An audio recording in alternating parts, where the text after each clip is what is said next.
if you're just jumping on live, welcome. I'm so happy to have you here. Today's topic is really about how do we use education to help you grow your business by putting you front and center in front of people that will then begin to know, like, and trust you, right? And isn't that really the heart of all relationships? So I want to talk about the difference between a marketing strategy that is designed to sell versus a educational strategy that's designed to make you memorable and make you known for the thing that you want to be known for. So again, practice a little bit with me and drop what you want to be known for in the comments, because that should be something that you just get really good at being able to say. And the only way to get really good at saying it is to practice saying it over and over and over again. So let's start with the first couple of things. What's the difference between a marketing or sales strategy versus an educational strategy? And the biggest just differentiator is the goal, right? So sales and marketing is to actually make a sale, like make a sale that day, right? What we're looking is to build connections that will grow my business over time. So the first thing I want you to know, the first tip I'm going to give you is, if you really need to make sales today, this is not a strategy for you. I recommend that you get really comfortable and really good at directly reaching out to people with the service that you offer. I know it's not glamorous. I know it's not exciting. And I know it's not the thing that most people want to do. But if you need a strategy to make some income today, if you really need to generate revenue, direct requests for sales are honest, are straightforward, and they're going to solve an urgent need for a client, and they could ultimately lead to future business. I had a friend back in the day, Ronnie, and Ronnie, I hope you're catching this. You know who you are. But Ronnie was the life of every party, right? I'm not that girl. Everybody tells me I'm so serious. I am not the life of the party, but I love people that bring that out. And they say the funniest things, right? And so we would be, and for any of my down the shore people, back in the day, I lived in Pennsylvania, and we had shore houses in Avalon. So any of my Avalon people out there, you know who you are. But she would say, listen, if you're going to be a dog, bark up front. And I loved that line. I kept it forever. If you literally want to call people and start selling your services, then call people and start selling your services. What people don't like, and where I think a lot of people end up feeling out of alignment when it comes to selling their services, is, the strategy is, go connect with someone, right? Get into a conversation and then make an offer. Then that's what's out of alignment. That's totally out of alignment. Are you looking to make a connection, or are you looking to make a sale? If you're looking to make a sale, then use a sales strategy. If you're looking to make a connection, then simply go in with the positive intent to connect. And the best way to do that is to share your genius. I also just had a great conversation. I'm like literally looking at my notes because I write down word for word what people tell me. And because I work a lot with people that have built a business based off of their expertise. And she made this comment, and she's like, wait a minute, what? Other people don't know that? Oh, I didn't realize I had to teach people that. Because when things are so easy for you, it's hard to believe that other people actually don't know it. It's just simply hard to believe. Have you ever had that moment? I'd love to hear from you if this is like ringing a bell for you, where you have this moment and you're like, yeah, right? I can't believe that other people don't know how to do this. So if you're feeling that way, or hearing you saying something like that, then you have a perfect opportunity to create an educational strategy.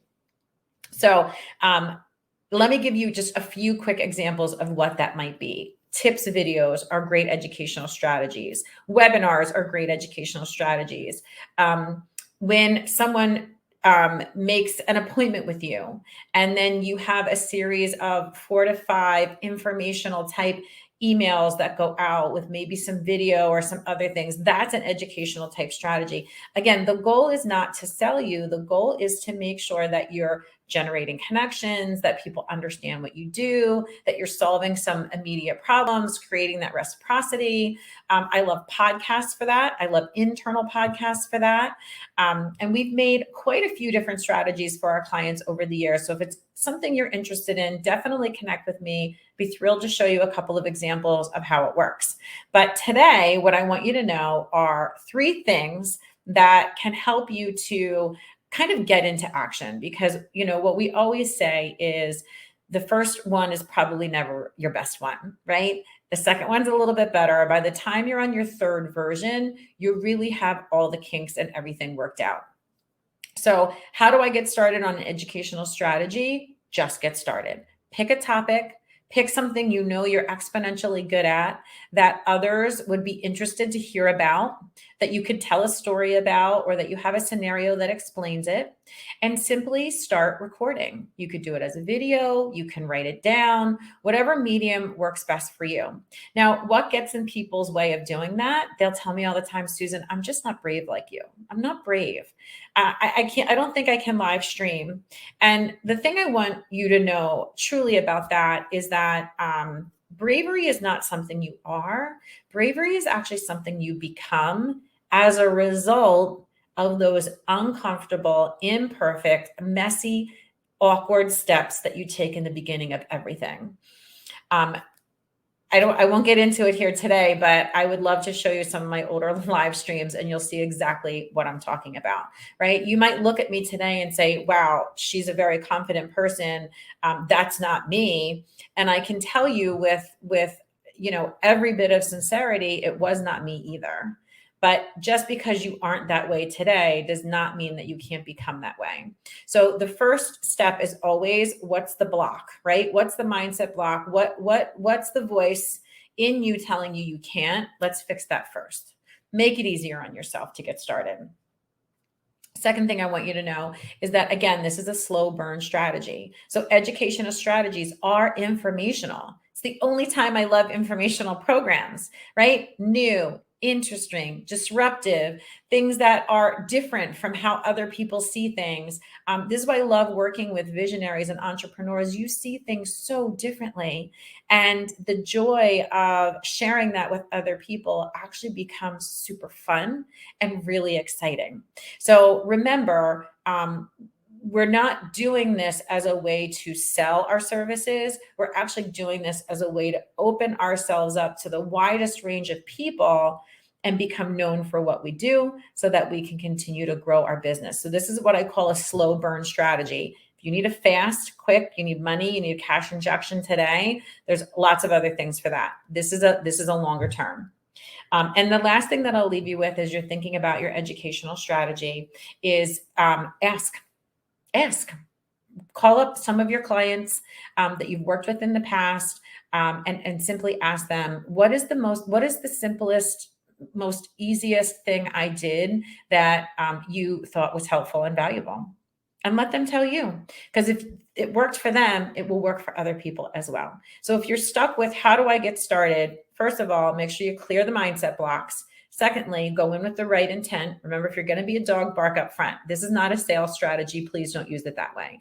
That is out of alignment. That is when people believe that you're sleazy and spammy and cheesy, which is absolutely the thing you do not want to be. And then third, how do you pick a topic? Ask somebody that's worked with you in the past. What was the simplest, easiest thing that I helped you to accomplish that made an impact and a difference in your business or in your life? That's it. And whatever they tell you, run with it. Get into action. Build your bravery muscle. Remember, bravery is a thing you become. It's not necessarily a thing that you are. And I'll leave you with one final thing for today. There is absolutely no difference in our internal response systems between excitement and fear. They are literally the same internalized experience. So if when you start to do something like this, you're like, that feels really scary. I don't know.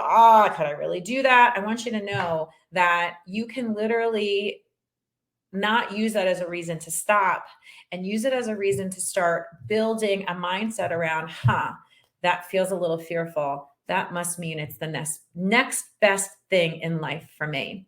And when you start thinking like that, the in the imperfect action, the uncomfortable and awkward steps that you're willing to do start to expand to places you couldn't even imagine. So keep those things front and center in your mind. Remember, training is a business driver. And if there's anything that myself or my team at MXID can do to help you grow your business with training, right? To create an internal training program that will actually solve a business problem or help you to create events that help you to become known. That is exactly what we do and exactly how we help people. I hope you have a great day, and I look forward to seeing you back here in the next couple of weeks.